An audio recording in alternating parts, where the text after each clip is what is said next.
And he works extremely fast. Okay. All right. I said I'd be Okay, practice guide. I know we have homework here today. Feel emotion better than all the other animals. I was like, that would be All right. starting. Okay, today. You need your practice guide out. Now, yesterday we did these. I posted a video online already. I made sure it was working this morning. It's on the website if you want to go back and watch it. Test, remember, test is Monday. Keep that in mind because we're going to do it Monday, Tuesday next week. This is kind of the idea of what we're looking at. This style. I know, so Tuesday we get back to what you think. Okay, so yeah, so unrequired no's gone. It's fine. Okay, we're still taking tests. All right, big thing here. Big deal. Make sure that on problem number 1, you're answering the questions. And number 1, the first one, you have to pick A, B, C, or D, the one that's the equation. I don't know, and I'm kind of worried now because I forgot to look at it. You got here yesterday. I forgot to look if they put the table here on the first one. I'm praying that it's sitting there. I'm kind of worried. But again, number 2, you have a graph. You had to answer the big one about the big problem with this is knowing that problem, the domain and range, you have to write it as intervals with the brackets and parentheses. And then number 2, you're finding the question marks below it if they happen to have them there. I know, I think there's one on the semester test from that where I gave you a problem and I just copied the question, but I picked a different problem in the book, and there was no question marks below it, so you didn't have to do that part. Okay, and I'm going to see on the practice on the semester test. I'll try to get rid of that problem, that question, because I just asked the same question as the book did. Okay, all right. Next, number 3.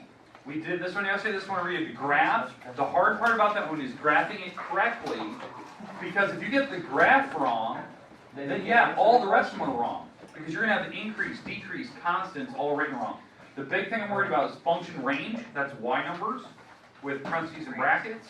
And then intervals for increasing, decreasing, and constant. That's x numbers, domains, in parentheses and stuff like that. And then we talked about mix, max, and min. We did number 4 yesterday. That was the differential quotient. Some people really struggled on that yesterday just because you guys were distributing the 2 through the powers. It happened in the later classes too. Make sure that you're actually foiling. Okay, that's the big deal with that one. If you needed more examples of that one, maybe after we're done here today, I can write another one up there and you can practice. Okay, number 5 is one we ended with yesterday. The big thing was you need to know your different forms. You do need to know them. I'll have the forms on the board, but they will not be labeled. So you've got to know which one's which. Okay? All right, number 6. This one we're going to start with today. We're going to go through 11. I'm going to go through this pretty quick today, but I want to make sure that you know how to do it. On this particular problem, you do have to graph the following conditions, both the original and the new one, and then you have to give me the equation also. You have to give me the equation. You have to write the equation and graph it. Some people don't read that. They just do one. They just graph it and they forgot to give me the formula. Okay, I have both sitting there, and they want it in slope-intercept form when you write your equation.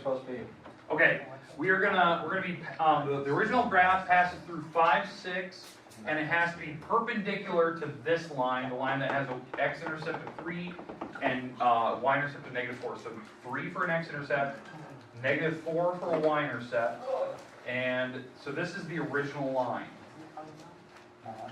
That's the original line. Okay, it's really hard to see that, sorry. So that's the original, and we need to be perpendicular to that thing, but it's passing through -5, +6. 1, 2, 3, 4, 5. 1, 2, 3, 4, 5, 6. Yeah, so -5, 6. And I need to be perpendicular. So roughly, this is kind of what we're looking at. This is perpendicular.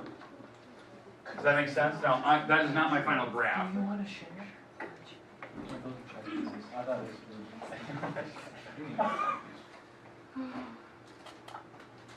You don't have an 8, mate? I know which one you're missing. I do want to share. I'll look at it here. Got any snacks? That's the word. All right. The word is you got snacks. Okay. All right. So we need to be perpendicular. So the first step here, what we need to do, you actually do need to find the slope of the original one. The original graph was passing through 3, 0, and 0, -4. Basically the only thing I need that for is I just need the slope. The slope of that thing. Well, slope, remember you subtract the y numbers, you subtract the x numbers, that's how you find the slope of the original graph. So this is -4 minus 0, and 0 minus 3. I did it. So I'm subtracting the y numbers, subtracting the x numbers, and I have to go in the right order. So I have to go back, front, back, front. So y numbers are in the back, x numbers are in the front. Y is the top, x is the bottom. When you subtract, that's -4 over -3, which simplifies to be 4 over 3. This one, Okay, so that's the slope for the one in red. I need to be perpendicular to that thing, so what's my slope going to be? Yeah, exactly. My slope for my perpendicular line has to be, so if I'm going to be perpendicular to that thing, mine's going to be -3 over 4, because you flip it over and make it opposite, a negative. If it was parallel, I use the same slope. So this is my slope for my problem, and one of the coordinates I'm passing through is -5, 6. So writing the equation down with my slope now, this is my slope now, and the coordinate, -5, 6, this is what I should be writing down. 3/4 x minus a -5. And if you want to just plus 5, that's fine. it's gonna strike you right there. Okay, any questions with how I started that problem? Okay, now your goal here is to simplify this thing down until it's in slope-intercept form. So that means you're going to have to distribute the 3/4, and when you take a whole number times a fraction, you just take it times the top. That's how it works. And then you got to add the 6 across. And yes, on the test you'll have to be able to add and subtract fractions and multiply fractions. So you got to be careful with that. Okay.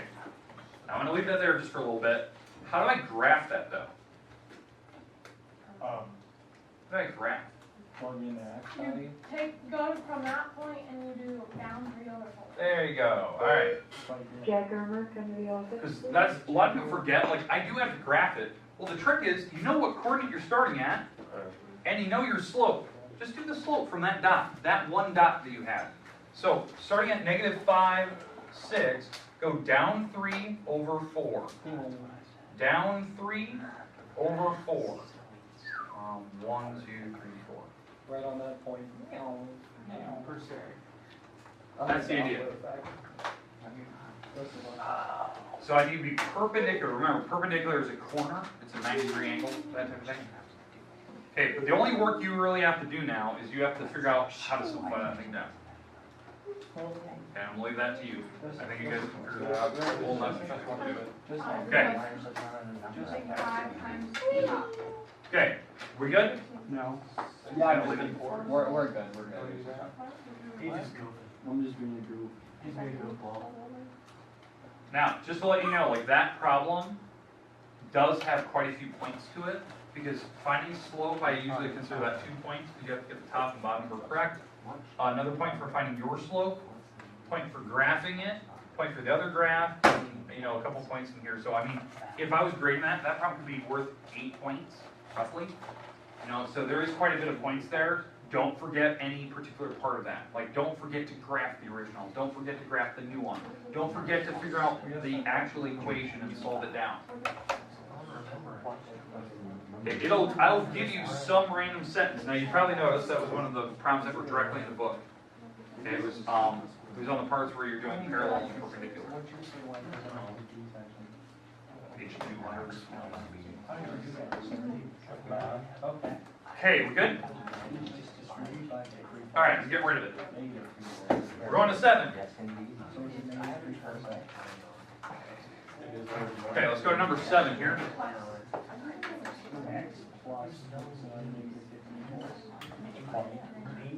All right, number 7. This one. I'm going to do one of these for you. You can kind of pick the one that you want. I'll leave the other one for you. So, which one do you want? Do you want the top one or the second one? Second one. The second one. First one. Do this one. All right, here we go. Okay, we're going to graph this thing on my new graph. Okay, so what that means is you have to think about the order. And yes, the order will be written on the board on test day. So there is an order for graphing. There is an order to this. Back, just make sure I don't write it down wrong for you. I'm gonna grab it right from my book, just to guarantee I'm not writing this wrong, because I feel terrible if I wrote it wrong.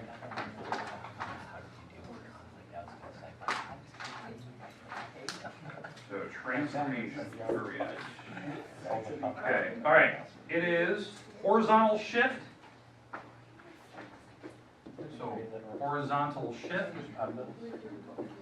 No, it's sadness. stretch or grow, you're going to stretch or shrink the object vertically and horizontally. Then you're going to do some type of reflection, whatever, if there is any type of reflection. And then the last thing you're going to do is a vertical shift. So you want to write that on the board for the test, right? Yeah, this will be on the board. I'll probably have it over there on the other side. But the reason why, you do not want to get these wrong. You have to go in a specific order so that it guarantees you've drawn the right graph. That's why I was looking at the book to make sure I wasn't writing it down wrong. This is just something like when I'm graphing things, I just make sure, like, I'm looking at that list. I don't really ever have it memorized. I just have it written down somewhere and I just kind of look it up just to make sure I'm doing it right. So on this particular problem, when they put a number on the inside, this is your horizontal shift. So this one is shifting it to the left. It's going to the left 2 spots because the plus you have to do the opposite, right? This part here, it's shifting it down. That's a vertical shift. It's a vertical shift. That's down 1. Because if it's on the outside of the parenthesis, you don't do an opposite. And then this part here is a stretch, and it's going vertically. Now, how I know that's a stretch vertically, if it's on the outside, it's twice as tall. If it's on the inside with the X, like in here with the X, then you have to make sure that that would be, it's always the opposite. So if it looks like 2X, it's actually,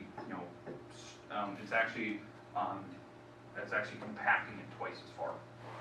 You're doing 2 times as many pictures. So that's the hard part. When the numbers are on the inside, you're always doing opposites when what you think it's doing. Okay, so in order, I have to do the horizontal shift first to the left 2. Then I'm going to have to stretch it vertically 2. And then I'm going to have to go down 1.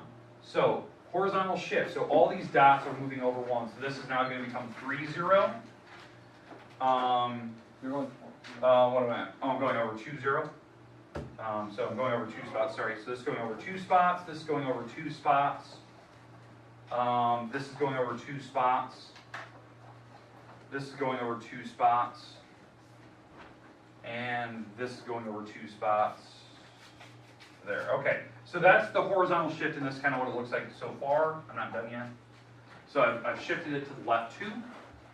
Now I need to stretch this thing vertically. So if it's along the origin, I don't need to worry about that. So these 3 dots, you can't stretch them vertically because they're on 0. When you take anything times 0, it's still 0.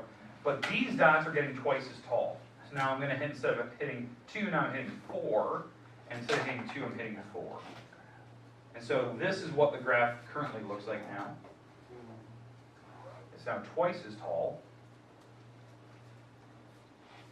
And I'm going to go down 1, because now I'm done with the stretching, I'm done with reflecting, there's no plus or minus signs up front. Now I'm doing the vertical shift, I'm going down 1. So all these dots go down 1. In fact, I'm going to put it in different colors, you can see this. Down 1, down 1, down 1, down 1, down 1. And here's my new graph.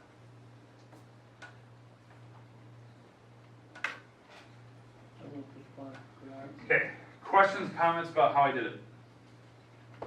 Mine looked exactly like that.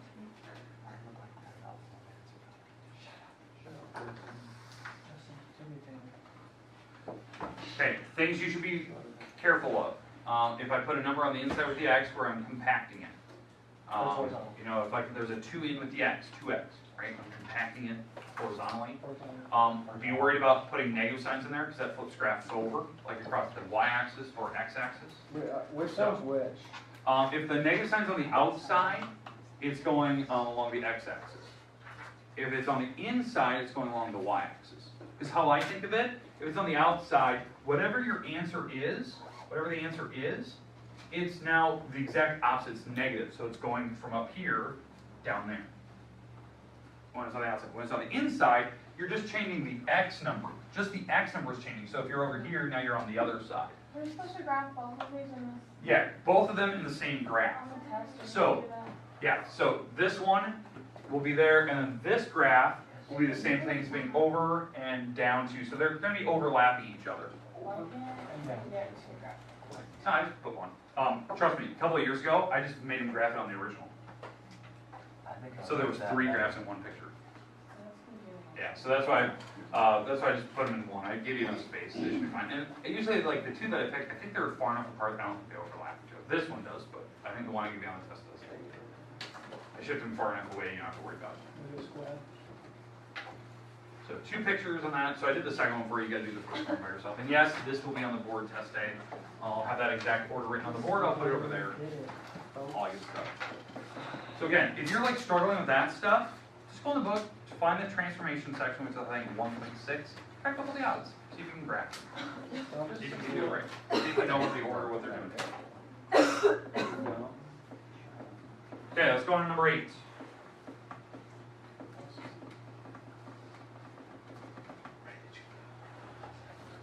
Okay, number 8. Bless you. Okay, number 8. This one, you have to add, subtract, multiply, and divide these functions together. I'm just going to put them right here. And once I have their answers written down, I'm going to tell you what the domain is.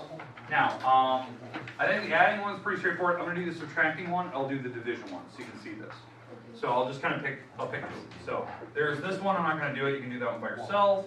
I'm not going to do the multiplying one. You can FOIL that whole mess up by yourself. Well, let's do the subtracting one.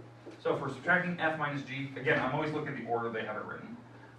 So 5 minus x squared, I'm going to subtract the g function, x squared plus 4x minus 12. Okay, so we're going to distribute the negative signs. So this is 5 minus x squared minus 4x plus 12. And the final answer here, if I actually subtract these, that's negative 2x squared minus 4x and positive 17. Okay, so that's what I get when I actually simplify it. Now, is there a fraction on that problem? No. No. Is there a radical? No. No. So the domain here is all real numbers for that problem. It's all reals. In fact, I don't even have to worry about fractions here. I don't have to worry about fractions there. There's no radicals. So they're probably all real numbers for the most part. But when we get to division, now we have a problem. Okay, does that make sense? Yes. And yes, you can do the shortcut when you write the domain on these. You can just give me the R and put the exceptions down. So dividing, this is what I have for dividing. F is on the top, so x squared all over x squared plus 4x minus 12. I'm going to factor this apart. The top is not a difference of squares, so I'm going to leave it alone. But the bottom, what is that? X plus 6, x minus 2. Plus 2, whoever seems. And that makes 4 in the middle, yeah. And then the idea is that, so that's what I simplify it to. Nothing cancels out because I can't even factor that top part out. But it's all real numbers except, what are the exceptions? Yeah. Positive 2, negative 6. Those are my exceptions. So if you have fractions, you have to worry about. And even if, like, let's say that these were fractions to start with, fine. You have exceptions on those problems. Even when you add or multiply or divide, wherever you have, you'll have exceptions and they'll change as the problem moves on. So just be careful of that. I think I give you just some easy ones. I don't give you anything complicated because I just want to see can you even add or subtract these things. I don't try to trick you on those. Okay, questions with what you're going to have to do. Now, obviously I didn't do 2 of those. You have to do those in your round. And yeah, you have enough space. I'm writing really big. Because the next one is actually really short, so. Okay, we're good with 8? Any questions with 8? Anyone still need it? Can I get rid of it? Those are so blank.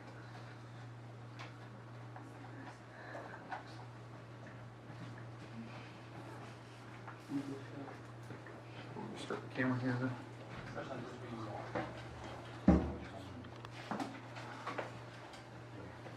Okay. All right, so let's go on to number 9. We only got a couple problems left. Kind of blitz through these here. I'll give you some time where you can kind of finish these up. Okay, number 9. All right, number 9. On this part, it's the fog technique or Goff, and you have to plug in numbers. So there's 3 parts you have to do here, and yes, you have to tell me the domain of one of them. So it's kind of mixing everything you have to do on this previous homework assignment that you just did. So the Goff technique, or sorry, fog technique. I'll do this one, and I'll do this one. You can figure out the rest of them. Okay? So let's do Goff, or sorry, fog and fog with 2 plugged in. All right. So the fog technique is taking the original function this is my original, right? And now I'm plugging in g of x, because what this actually means this. That I'm plugging g into the f function. So this is my f function, where I take out the x, and I'm plugging that into it. Yay. Plus x plus 5. Alright, so that's the original f function with g plugged in, because that's the second letter gets plugged in. And so if I simplify, this is what I get. And yes, this does simplify to be this. Okay, so that's the first part. This is the f composed of g of x. Alright, that's what we get. Okay, now the second part, like so you can go to goth, then you can go to fog. I'm going to do this part where we're going to take the fog and we're going to plug in 2 now. Well, I already did the problem, right? I did this one earlier. So I'm just going to plug 2 in. So negative 2 times 2 squared minus 2 minus 1. So I'm plugging 2 into the problem. I'm not taking it times 2, I'm plugging 2 in. That's the notation that people always get messed up on. It's doing this. G of 2. But it's just, if you already simplified the fog technique, the composite, you can just plug 2 into it, and it'll actually simplify. So this is 4 times negative 2 minus 2 minus 1. And so it's negative 8 minus 2 more, it's negative 10 minus 1 more, so this turns out to be a negative 11. If I did it right. Okay, questions with how I did it? Now, if you, maybe you didn't like doing this where you plugged it into the actual like composite, you could have plugged it into G first, plugged a 2 in here, figure out the answer for this, and then taken that answer and plugged it into the F, because you can work your way inside out like we did in the homework the other day. You can do it that way too. Why do you have a negative 2? Because there was a negative sign, wasn't there? No. Where? Yeah, it was. Sure. Oh, it is. Indeed, there is. Did I mess it up? No. No. Okay, all right. Give me all words.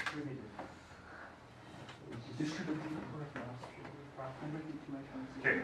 I don't know, who asked the question? Did we get it figured out? Mark? Fine. Okay, good. Just making sure. For what? No. Alright, let's go to number 10. And again, I didn't finish that problem. I didn't do the second part, and I didn't do the domain of the original. Domain should be pretty straightforward. It's either all real numbers or if there's fractions, you gotta break down the exceptions. Okay, 10, you have to find the inverse. You have to find an inverse to this problem. Yeah, it's gonna be sometime I picked this one randomly out of the book. I think it was one we did in class one day. So on this is the y equals 2x minus 3 equals, or over x plus 1. What we did on these problems, where you switch the two variables around, so you do this.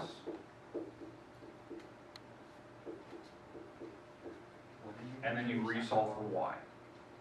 To figure out the inverse. Now your problem, I believe your problem is pretty straightforward, it's pretty easy. I picked up one out of the book that was kind of difficult, just so you can see this.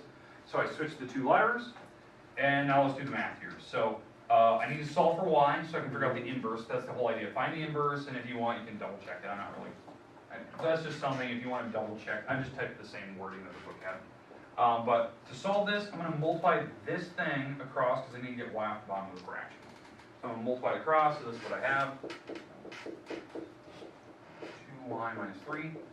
This turns out to be xy plus 1x equals 2y minus 3. Let's start moving things around. I need to get the y's to one side so I can solve. So let's move that 2y across. Let's move the 1x across. Let's factor out the letter y. And what's my last step here? Oh, I solve for Minus one. x minus 2. Yeah, divide it over. And so y is equal to a of 3, 1 over x minus 2, dividing that over. So that's if it's more complicated. If you have like multiple y's, you probably need to factor like I'm showing you there. Why do you have to just divide x? Like, you can't just divide x to the other side? You could have technically done that. You could have divided the x over and then subtracted the 1 later.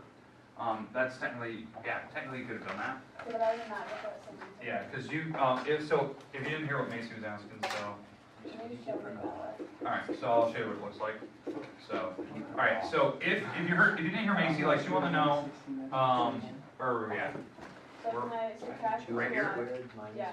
Oh, the reason why, she was asking, can I divide this over? Well, if I divide that over, what's the problem? Oh, can I subtract the two on? Oh, okay, alright, so hold on. So, subtract the 2y, alright, hold on. Okay, now divide that. Now divide the x. So this is the problem. You divide everything by x. You can't, it doesn't just go divide by x, that's divided by x too. And so now we have this weird issue where this whole thing's on the top, and you still haven't got rid of x technically, because this can't be divided by x. I like that, that makes sense. Yeah, so. Yeah, because what I bet you were trying to do, you're doing this. Yeah. You were dividing x, so this went away, and that's not the correct math. That's not how you do it. Okay.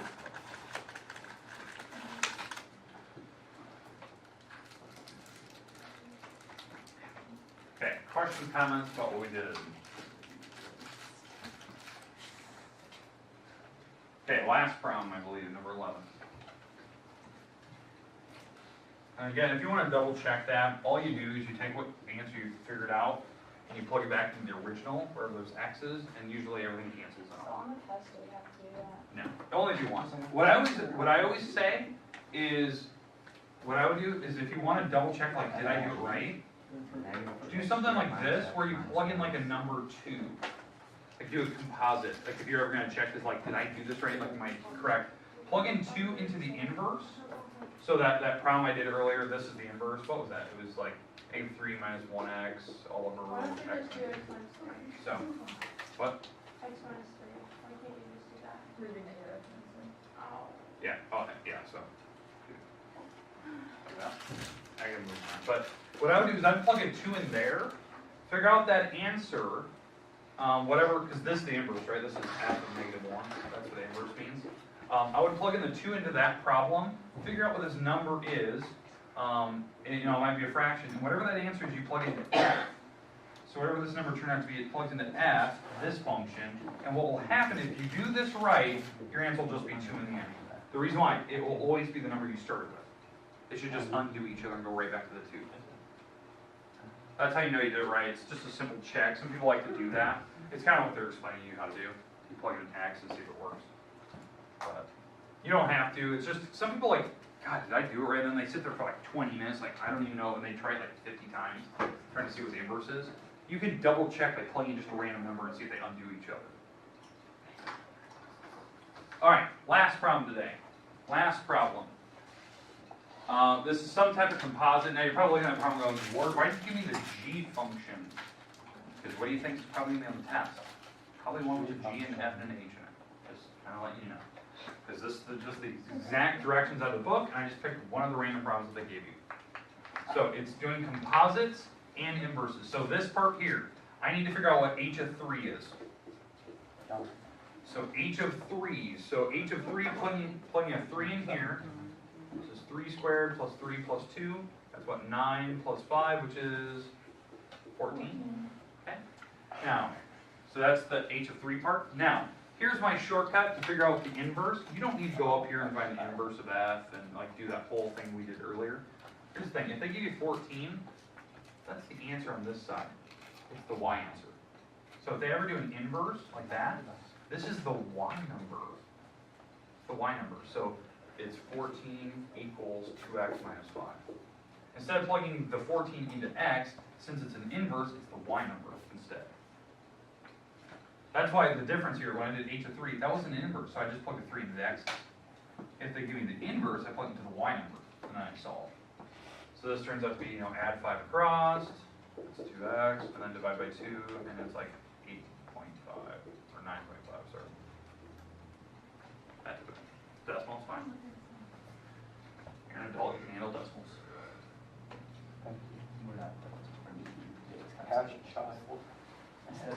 Okay, questions, comments? Okay, you have the rest of the time today, it's about 10 minutes or so-ish, where you can kind of work on this, do the problems I skipped. You can keep your practice guide. Here's what I asked, I know some of you are gone Monday. I would recommend that you keep your practice test until we're all the way done with the testing. That way you can kind of study it, you can kind of go back. You can obviously watch my videos that I'm going to post, and you can watch me do that. I'll try to post this tonight. I posted yesterday's, already, so you can watch that. But test is Monday, Tuesday. If you're going for unrequired, we'll just take it when you're back. You're fine. So just make sure you're So on the test, we'll have to use all three, but I'm doing it. Okay, I was gonna say, walk down. We should baffle as to what you did with the G when it doesn't say anything about it. Yeah, I was like, what? Okay. I missed your sweat hat and I. I'm going to hit the late. Now, what'd you get on your anatomy test? These are the state tier. 94. Oh, Wow. wow. I got 100. There goes your 4.0. Ray got 100. State cheer shirts, are those the cross country ones? Check what I got I last don't year. have a 4.0. I know. I always tell them that. I always have to remind them. Oh, there goes your 4.0. I have not had a semester with a 4.0. 100. Where'd you go on your anatomy test? 98. I don't know. We need I don't know. There goes your 4.0. You might need some 4.0 is like See what Ray got. maybe we do like 2 games. What chapter next? Like, 5. like on like half. Oh, no wonder Tori got so big on it. The winners have like little. Oh, you got outscored by this. Like, you got groups. You got outscored. Your skills instead of being Ray, big yeah. D, your skills are You see me block short range? And what are you going to be happy? I blocked the hell out of it. Was it cool? It was so hard. It was so hard. Yeah. Pick it up, Sam. It's all over. What was he doing? Did you see his one shot when he just threw the ball? No joke. He was standing under the rim. He literally doesn't look. He just it didn't hit anything. I was like, what? I was playing like an idiot yesterday. I was like, what are you doing? And he heard me talking crap about it. Because me and Fred kept picking up the ball and just chucking it behind us. Monday. We'll see you Monday. I don't know what that was. Yeah, that's a good one. I was thinking of the. Well, that's exactly what I expected. Not going that bad. So we'll play that in round 3, but Did you? Yes. it was group versus group. Like the offense scored, Then a different then group came in off. yeah, a different group came in on offense, and if the group, like if the defense got rebound or something, there the offense went back. I think that's how it works. What, Tori? What do you need? Mr. Ward, are you playing? She needs to get her phone. phone. She needs to get her phone. Text her. She probably already has it with her. Yeah. I don't. I'll tell you. Can I go print off my, me too? Tori, how does Tori do it? Unless Ryan was like that. Bills with 5. I tell you, I almost couldn't even do it last Mr. night. Ward, are you ready for the start?